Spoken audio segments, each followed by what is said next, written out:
All right. I told you we're coming to a time where circumstances dictate that we think out of the box, and that's kind of what tomorrow's show is about.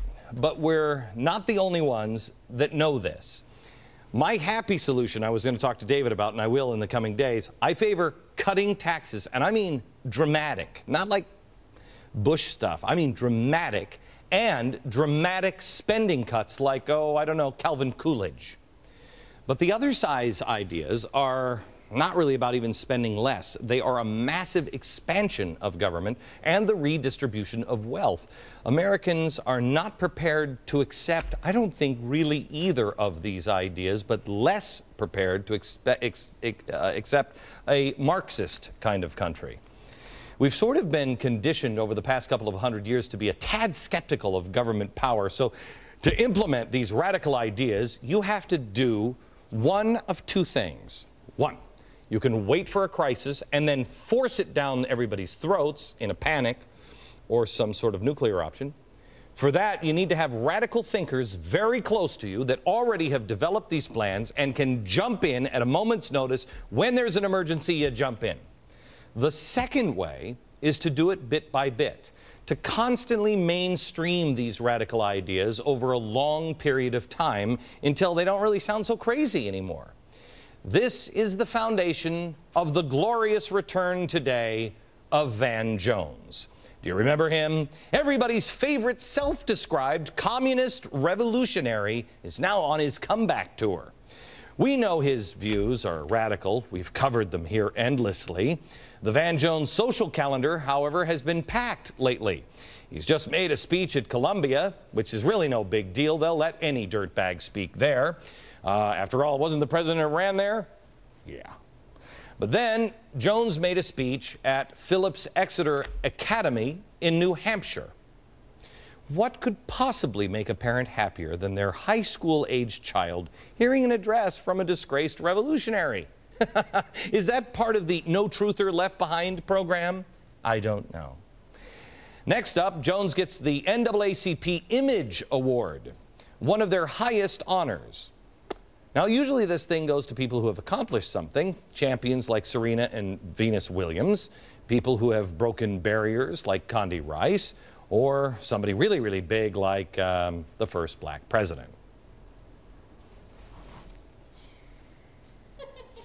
I wasn't aware that a few months of advocating for invisible green jobs before you exit your post in public disgrace qualified you for one of these awards, but what do I know? They didn't ask me to vote. Jones will also be at, and I kid you not, Princeton's Woodrow Wilson School of Public and International Affairs.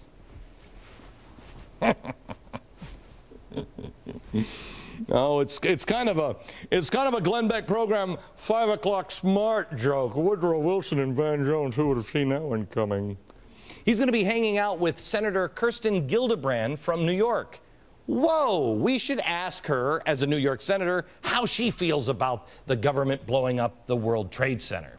They're going to be at a Green Jobs Forum. Plus, he even has a brand new job at the exact place we told you he would end up at, the hard-left, Soros-funded progressive think tank / arm of the White House, the Center for American Progress. How close are they to the design of White House policy? Well, it's headed up by John Podesta. Love this cat. He's great. John even announced the hiring of Van Jones. This is how they describe what he's been up to lately on their own website. Podesta served as a co-chair of President Obama's transition, where he coordinated the priorities of the incoming administration's agenda. A special interest group coordinating the agenda, oversaw the development of its policies, and spearheaded its appointments of major cabinet secretaries and political appointees. Oh, is that all you guys have been doing there, the ultra-left think tank with Soros? For any of you who thought that our president got rid of Jones because he didn't want a self-avowed communist revolutionary 9/11 truther working on his policies, apparently you were mistaken. It's basically if Tiger Woods got caught in bed with an exotic dancer and in response installed a stripper pole right there in his guest house while leaving the key at Scores. So we know that Jones now is close to the action. Now remember how he reacts to a crisis in capitalism. How's that capitalism working for you? How's that capitalism working for you this year? How is that capitalism working for you this year?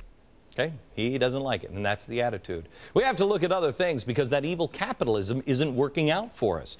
Please, if you DVR'd this show, go back to the beginning 20 minutes of this show where I talk about what's coming. A lot of people probably think I'm upset about all of this, but I'm not. I didn't want people to fire Van Jones. I don't ask Van Jones to shut up. I want him to be heard loud and clear. I want places like the Center for American Progress to help fully unveil what progressivism really is. And there is no better way to do that than hire a revolutionary communist to excuse his blaming our government for the 9/11 attacks, to embrace the defense of cop killer Mumia Abu-Jamal, to snuggle up to a man who admits the Green Movement is just a step to destroy, quote, the exploitation and oppression of capitalism, I think is a fantastic thing. I don't know how much money he's making. But the fact that we can continue to be reminded of what he believes and those in the administration believe, how he's intertwined those beliefs with progressivism and this president, to me, oh, that's worth every dime he's being paid.